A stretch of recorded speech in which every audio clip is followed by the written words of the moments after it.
I want to start off. You are the head teaching professional at the Georgian Bay Golf Club, right?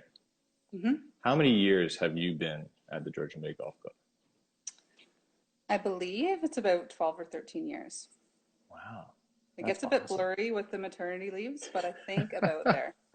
That's okay. That's okay. And I mean, it's a pretty phenomenal golf club. So to be there, and I mean, most people in the area of the Georgian Bay know of it as a pretty prestigious golf club. So for you to be there as a teaching professional, that's pretty awesome. So was it always a club you wanted to be at, or was this kind of like it came forward, you were living in the area, and this is it? How did that kind of come to be at Georgian Bay?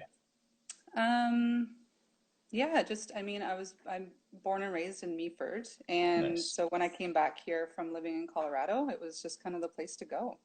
That's so cool. So cool. We know going way back a couple of years, in 2003, you were the Ontario Junior Golf Girls Champion. Wow. That's That's a pretty long time. impressive. It A long time. is. It is. Now, I looked through the list. I went through the entire list from 1927 all the way up to 2019, you hmm know, and there was a period of time where some people were multiple years, and then it gets to the point where not people aren't winning multiple years, right? That's getting tougher. There was, I think, at the time you won. There was three consecutive 18 holes that you had to play in that Yep. tournament. I know now they've moved to four, so I guess there was a bit of a change in that. Yep. Um, and yeah, you're the champion. So what's it like when you're playing golf? You're going, you're in Ontario. Your home club at the time was the Blue Mountain Golf and Country Club, correct? Correct. Mhm. And you're off to play at the competition where it was, and you beat out everybody.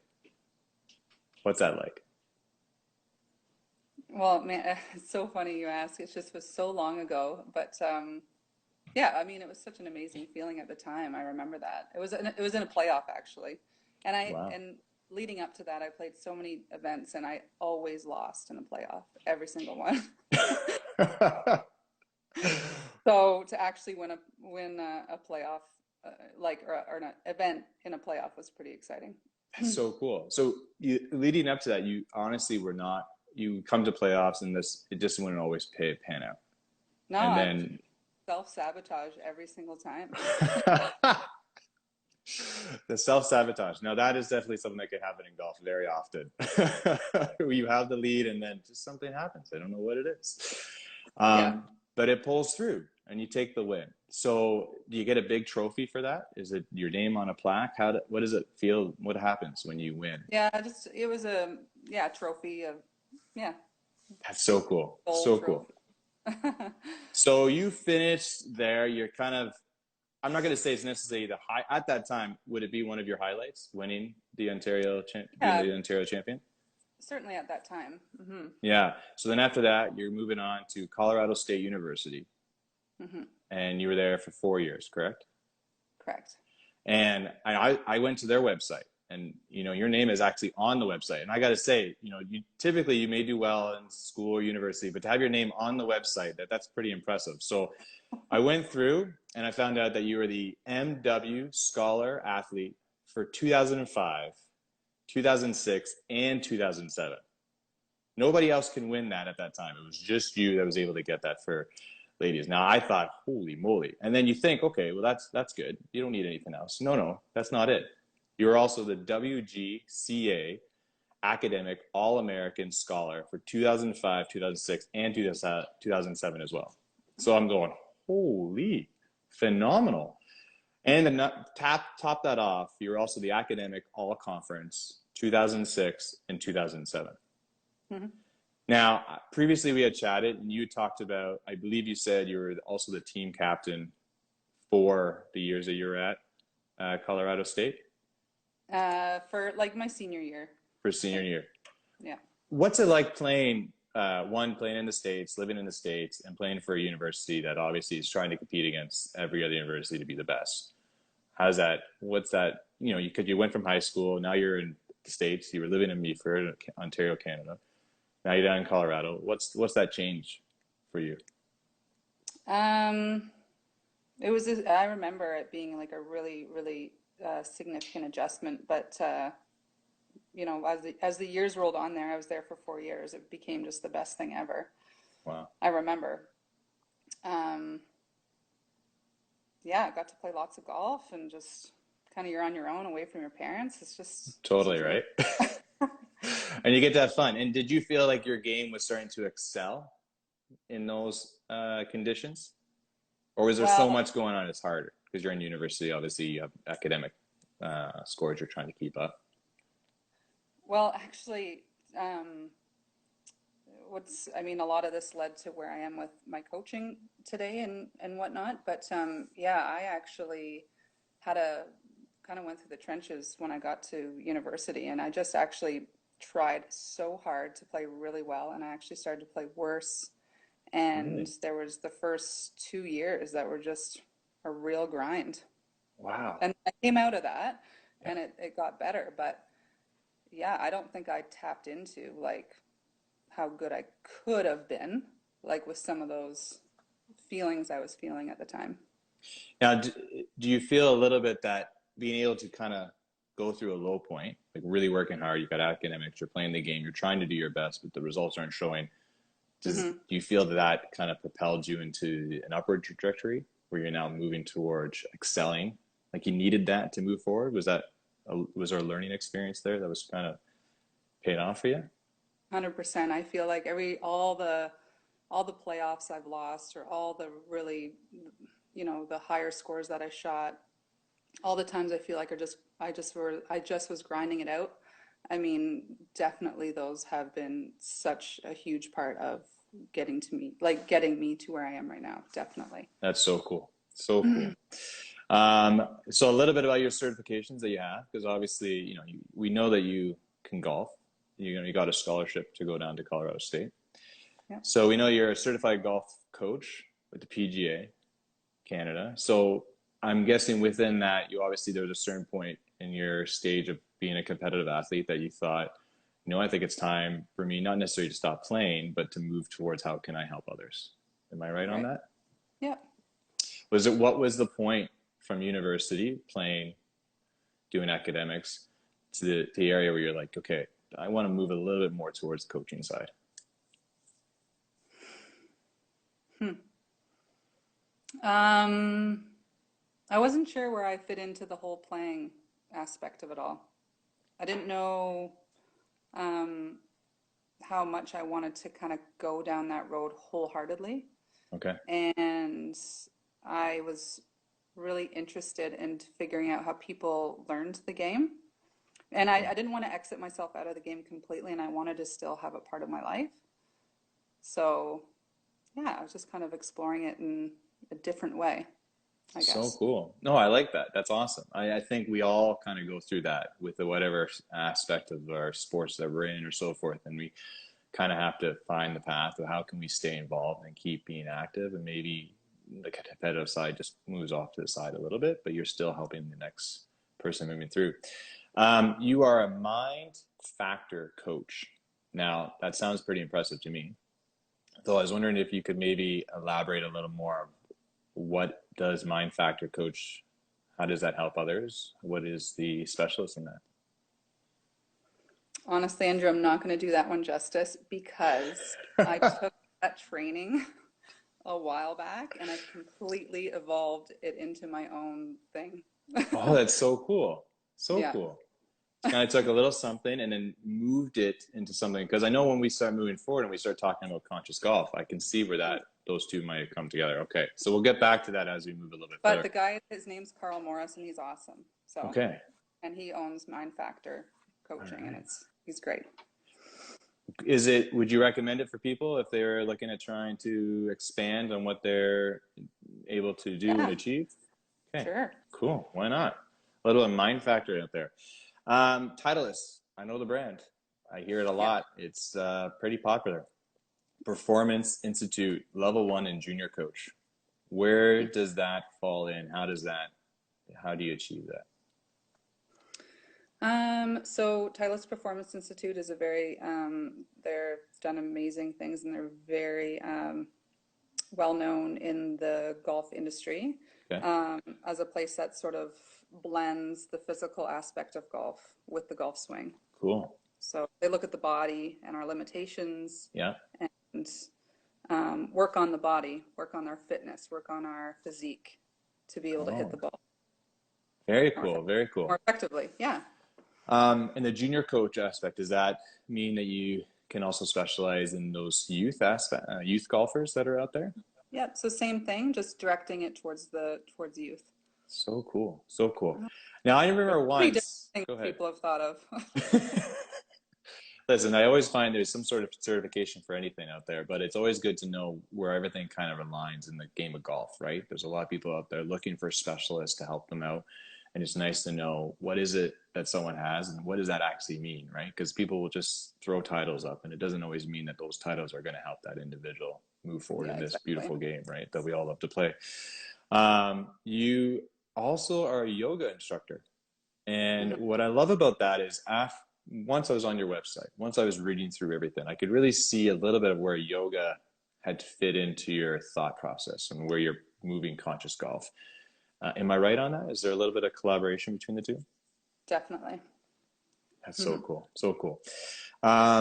So some of the words that you said for yourself, which I thought was very interesting, and these are words that you had up on your website about you, right?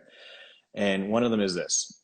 It says, as I quote, "So far in this lifetime, I've come to realize that what we think directly creates our reality and also influences our body. And nothing exposes this more than the game of golf." Mhm. Now, what do you mean by that? I think I wrote up there too, but I feel like for me anyway, because I can only speak from my own experience, but um, golf for me truly acts as sort of a mirror um, Cool. to myself and a true like it's my therapy to be honest. Like every time I go out there, it's whatever I'm bringing to the golf course. It's just it shows up right in front of me, Okay. if that makes sense. No, it does. It does. But it's funny where you can use the word therapy where some people would say the exact opposite in the game of golf. Yes. So so is there something different that you look at the game, which you try to push towards the clients you work with to make their game better, that is different than what they may already be thinking of the game? Yeah, I think um, what I've come to see when with people I've taught or in my own game that we truly all possess an innate brilliance within us, and we all have such an effective motion that if we learn to tap into, we can, we can be really great at this game, all of us. And I think most of us come to lessons feeling deflated, feeling broken, Mm, feeling like we need to be fixed versus feeling whole, complete, that we have everything we need. We just sometimes um, have to uncover it. We have to uncover the brilliance that's already there. So it's makes already sense. starting from a state of wholeness rather than always feeling, um, yeah, feeling a sense of brokenness. No, that makes sense. I mean, I think there's many people who can jump into the game, and there's definitely that moment where they're very excited, but then the moment where they're obviously disappointed with how that, the ball ended up and where it went. So, it's a tough game to play sometimes. But I like what you say, showing up and having wholeness instead of being deflated. That's very Hmm. cool. Another line that you use, which I thought was very cool on there, it says, "I consider myself the conduit that helps someone see how great they really are and what stands in their way of it." What do you, now we'd kind of touched base on it with what you just said, but where does that stand for you when you come up and a new client showing up to you and they want to figure out this game? Yeah. Well, I guess, over the years and to myself, I've asked the question when we play our best golf, how would we describe, how do we describe it when we play our best? And most everybody seems to describe it the same way. It feels easy, it feels effortless, it feels like I didn't even think time stopped. So everyone seems to describe it the same way. And So I felt like if everyone's kind of describing golf that way when they play their best, then it might be important to create that space when we're learning the game, I if agree that with makes that. No, it does. It does. It's very, many sports have the same thing, like having that safe place to be at and understand that this is a place to learn and you're going to get better from it. Don't have to worry about the negativity that was in the past. Because we all have those difficult times in whatever sport we play. And how do we get to that next point? So no, I totally understand that. That's awesome. I like that. sense. Um, Another wonderful point that you had that I thought I wanted to touch base on was that is my sole purpose and what I am here to do. Hmm. And that was near the end of what you wrote up there for your bio. So what do you mean by that? Well, my for me, it's both on my personal journey is to always look at and become conscious of all the limiting viewpoints that kind of stand in my way, whether it's on the golf course or just in my life.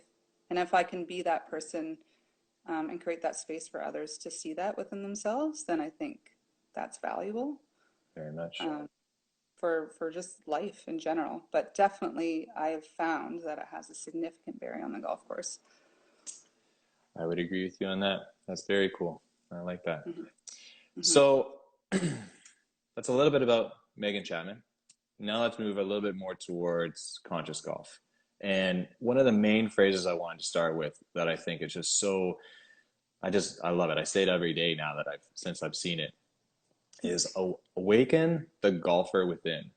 Now, You better start golfing. I know, right? But for me, it is, there's so many of us that look at the game of golf and there's limitations to it from one to the other. And, you know, when you say awaken the golfer within, what do you mean by that? Kind of says what I said before, and there's the fact that we all possess such a wisdom inside of us and such a wonderful golf swing that gives us everything we need. But we need to learn to tap into that and learn how to bring that out of us. Um, and when I said about like when we play the game with ease and we need to create a space of learning that is to make golf feel easy um, and effortless, where I've noticed over time is that when we're learning and we're bombarded with the rights and wrongs in a golf swing, our nervous system can really get overstimulated and we lose the ability to actually swing the golf club the way we naturally can and the way that's going to give us the best results. Okay. So once we become a little bit more conscious of those things that really overstimulate our nervous system, cause us to go into fight or flight mode or survival mode, then we can learn to kind of compartmentalize it or kind of just put it aside and let that golf swing come out rather than trying to fight it, trying to force it to come out, trying to make sure we put ourselves in the box of right and not wrong. It's funny that you say that because, you know, when I look at the game of golf and I think of it, there are so many individuals that will look at a swing and say, well, that's a wrong swing. You shouldn't swing like Mm-hmm. that. That's not correct. It doesn't necessarily mean they did it any better, but they just know how to tell you that you didn't do it correct and it's your swing that's wrong. Um, are you saying a little bit that there isn't really a wrong swing? It, is that kind of where you're going with that? Yeah, I mean, I would say if we watch if we watch the best players on tour, everyone's going to have a different art to their technique. Um, I just have found when we aren't being dictated how to do it correctly, or when we are being dictated to do it correctly, it stresses the body out. Mm-hmm. And when we're playing the game, we're not able to um, have enough freedom or space from that stress to actually make the most effective motion. So it's just sort of stepping out of the box or out of that sort of place of constraint. And it's almost relieving all that pressure that you may Hmm. have on yourself, right? Yeah. And you'll find similarities in great players if they do some similar things or some things the same or similarly. Um, However, I find we access that more often. Um, Again, when we have space from those limiting thoughts that stress us out in the moment. Yeah, there's definitely been many moments where I find when I play, the less I think of it, the more I just kind of have fun with it. You can see this amazing shot. You're like, look at that. I couldn't necessarily duplicate it, but I just knew at that time I wasn't thinking of too much. I just thought of let's just have some fun. And this amazing shot comes out and it goes straight. And of course, everyone then says, "Oh, great shot, great shot," and you feel good, right? Like you get boosted. You're like, "Oh my god, I'm so excited." Um, but then there's always that other part where the next shot might be into the Mhm. trees.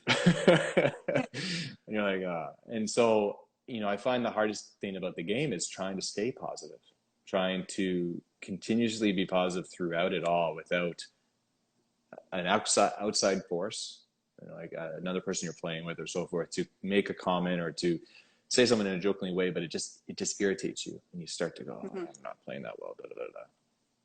Yeah.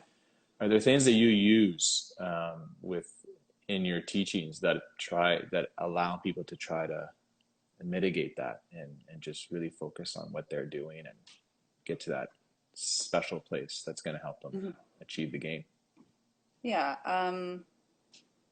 I mean, a couple things, I think. Number one, becoming aware or conscious of how we're interpreting our reality in the moment and the thoughts we're thinking is very powerful because then we can become kind of in the driver's seat of our own golf game, Cool. right? They don't over, once we become aware of them over time, they don't sort of take over as often.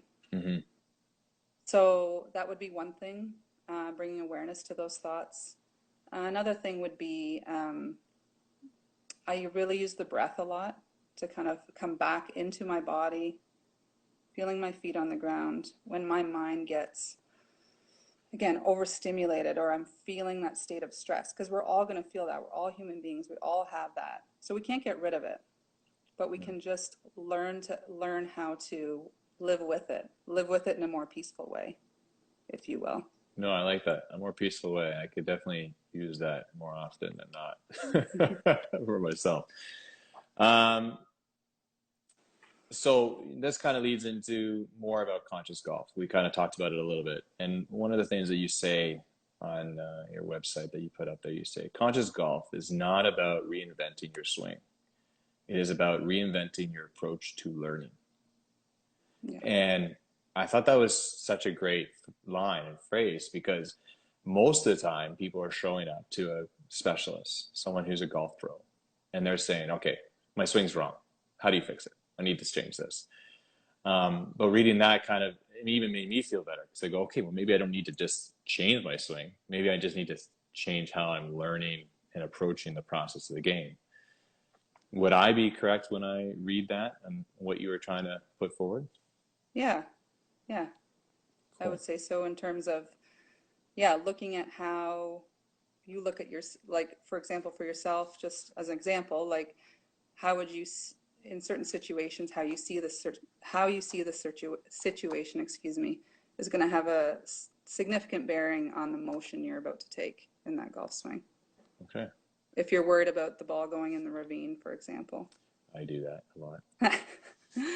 um, if that's taking over in the moment, then it's going to be really difficult to make a golf swing that's full of freedom and kind of one that's going to give you everything you're looking for Okay. in that moment. No, I get that. I get that. And as people have always said, golf can become a very large mental game where it's Yeah. not really the physical game.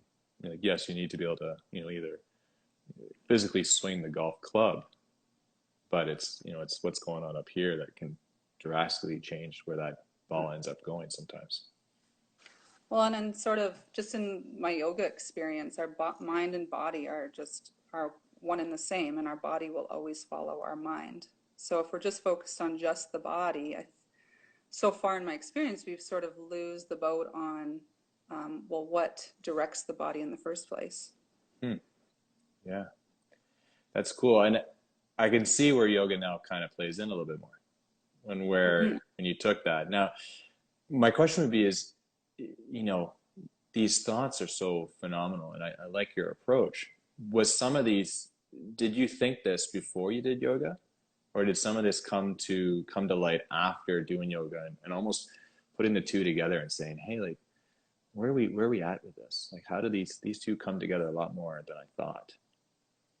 Yeah, I feel like it just kind of naturally came together. My personal journey led me down this road of sort of questioning my own golf game. I worked so hard, grinded my ass off, you know, in my golf game, Totally. working on the physical part of it. And I don't know, my stroke average kind of just stayed the same. So I started asking myself the question, well, what am I missing as a player? Yeah. Um, and I wasn't really I had no self-awareness. I had no idea how I thought about myself or my scenario. And all that I would say, you know, had a significant bearing on my game. So that opened me up to asking myself more questions about, well, are we missing something in learning the game? Okay. Yeah. No. What are we missing? I like that. I like that a lot. Um, Here's another one that I thought was great from the website. More times than not, we look to improve our golf by seeking out the latest tips in technology. Why not, right? Golf companies are always selling new technology. Quite often, we may see a short-term improvement, but rarely a lasting transformation.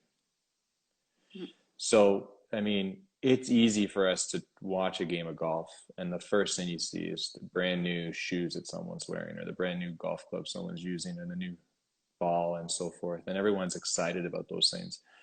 And of course, not to say that's not going to help, because some of the ways technology has grown in the game of golf has been helping people hit further and go longer and so forth. But Mhm. at the same time, are you in a sense saying there that, you know, going out and buying the brand new pair of golf clubs, it does not mean that you are now the PGA star for the next tournament? I mean, it may not. I think te technology is certainly not a bad thing by any means. It's not going Hmm. to hurt getting, you know, fitted. Certainly, getting fitted for your equipment won't hurt whatsoever. Hmm. Um, so certainly, I'm not knocking technology by any means. I think there's a time and place for that. Absolutely. I just think if it pulls us away, um, when we rely on technology and it pulls us away from our listening to our instincts, that might be something to look at, such as maybe even getting a yardage for how far away we are from the hole. Hmm. You know, we use technology to do that, whereas before we could, you know, before all that, we would pace it out and maybe use our instincts a bit more of how far away we are and grab a club based on that. Got it. That makes sense. I know what you mean. And I mean, I fully agree that two have to be hand in hand as well. But it's nice to know that sometimes the clubs you have that you just bought last year are still going to be okay this year. Yeah, that's true. Here's another line I thought was really great. Through years of observation and lessons teaching, it became quite clear for yourself and GW, who's also one of your partners within uh, the business, that Hmm. something was missing in the golf instruction world. People were receiving instruction, however, the golf scores were not necessarily improving, certainly not dramatically. Hmm. Where does that, what brought you to that conclusion? Well, when I finally, I mean, when I actually looked at and tracked the students we were working with, you know, I just it finally hit me that I wasn't seeing much remarkable, you know, shifts in people. Um, so, you know, that's what kind of opened us up to this way of looking at things, I suppose. Oh, that's I mean, cool. it's hard because our egos like to think that we're doing awesome all the time. So to Always. actually take a look and um, be real with yourself, things aren't. It's not that great. Okay. No, no, that's good. I like that. Um, And I think it's nice to hear that because it shows that, you know, being able to come to see yourself and just being able to work with you, people understand that when they're coming to conscious golf and they're paying attention and you're helping them out, that they're really getting someone who's trying to improve not only just the swing, but their mindset on the game and how the game Mm-hmm. may be more fun for them, more exciting for them to play, you Mm-hmm. know, instead of that thing that they do, but at the end of the day, they go, I don't want to do this anymore. It's like, no, no, no. It's like, I love golf. Golf is actually very exciting. There's a lot of exercise in it, but there's a lot of excitement too. Yeah, I feel like when we just if we just keep bombarding ourselves with the do's and don'ts and the rights and wrongs with the golf swing, we can just start to feel really constrained and restricted, and we can easily lose the fun and enjoyment of the game. Mm-hmm. So it's when we can have um, kind of get out of that box of right and wrong and tap into our instincts, then the game can start to feel a little bit more effortless, a bit more easy, and definitely more fun. And when I've done this with people and myself, it's kind of bizarre, but this like amazing golf swing emerges. And it becomes so much more technically sound too, because we're not trying to perfect it in certain areas of the swing, and we just let it be. And so our body is brilliant. Our body knows exactly what it needs to do, and it's allowing us to trust that. That's so cool. That's so cool. I love that. It also makes me feel like I got a lot more potential than I thought I did, which is always happy in my end of the game. That's for sure. Um, One of the last things I thought was really nice that you had put up is each person who embarks on a golf journey has the potential to be a remarkable player. It is only when we start listening to our body, mind, and soul do we uncover what is truly possible, which I think just touched base on what you just said, right? Yeah. The two have to kind of come together, and it's very easy to say I'm just going to keep changing this, keep changing this, but if it's repetitive and you're not actually changing another part, and obviously it doesn't mean that you're going to move forward with anything, which I thought was kind of how I took it. Yeah. Yeah. It was very cool. So I had one person leave a question for us. His name was Stu. And as I am not the golf professional, I wrote the question down and I will say it, but I do not understand it myself. So I hope that the question makes sense to you. So the question was from Stu: one length irons or standard irons?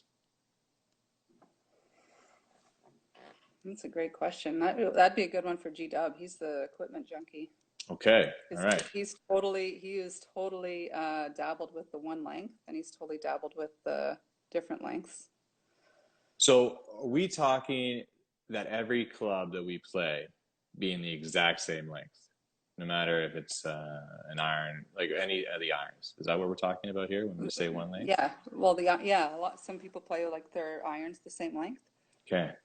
Hmm. And this would be obviously customizing the irons. Yeah, yeah. And how much customization of irons do you say is important to someone's game, opposed to just walking into the store and saying, "Hey, I got this great set. I'm ready to play." Yeah, I definitely feel that when we have I mean, we've compared it to getting the right size shoes. Okay. If you walk around with the wrong size shoes, it's not really going to work out for you. So just getting fit properly for the length and the flex and the proper club head. Yeah, it's going to definitely help with someone's game. And Okay. again, that they so if because otherwise, if it's just off the rack, sometimes we have to manufacture our golf swing to fit into that golf club versus letting Uh, it be adjusted to you, to your body, to your golf swing. no, that makes sense. I mean, I know for myself, I'm 6'4". I tend to feel that I'm taller than the average golf club that's out there, and my club should be taller or be longer, I should say. Yeah. I never moved to customizing them because I always figured, what was the reason behind that? But I mean, for myself, if I play anything else, I would never buy a bike that's too short. Yeah. Um, so I could see that if you're going to go out and spend the money on a great set of clubs, you might as well pay the little extra to make sure that they're the length for you, so that when when you're seeing yourself, you're coming in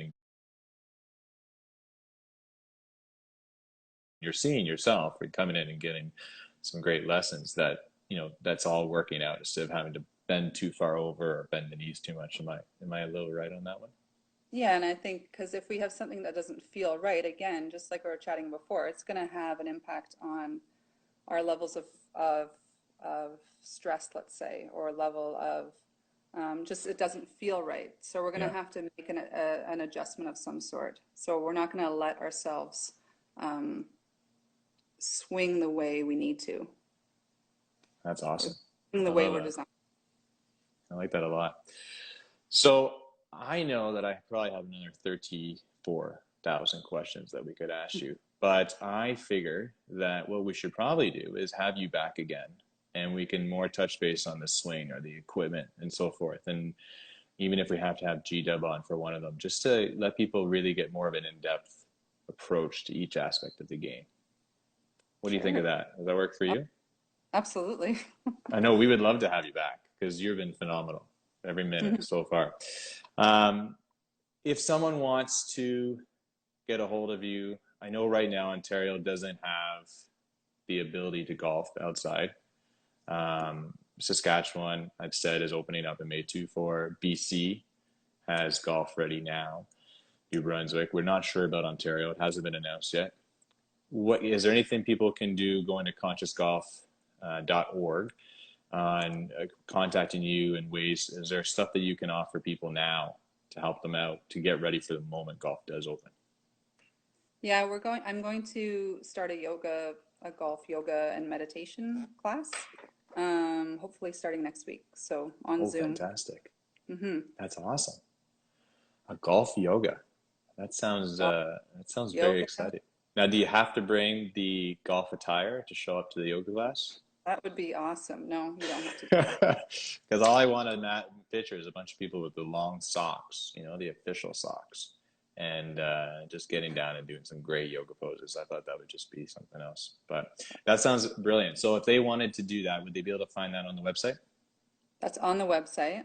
Okay. Um, yes, and you can just message me probably through Instagram or Facebook would be perfect at this point. Awesome. That's Because fantastic. I'm working on my email. It's still not working. No worries. So if people need to get a hold of you, it's better to message through Instagram at Conscious Just, Golf. yep, for now. Okay, that's great. And then the website's up and they can see programs and classes that you have going on there. And I know we got to touch base next time or future times about some of the camps you guys are going to be offering and the retreats. Those look very excited for 2020, 2021. Hopefully COVID is no longer in our wheelhouse at that point, but sounds very excited for that. So, Yes. Megan, thank you so much for joining us. I really think that what people took from today is a whole different approach of how they can look at the game of golf and how they can stay active with it. Awesome. It's been a pleasure. We will have you back sooner than later, and we will start talking about more approaches of the game and how we can all become as good as you, a golf pro. Thank you, Andrew. No worries. Well, everyone, I hope you all have a wonderful day. Stay safe, and we will talk to you later. Bye now. Okay.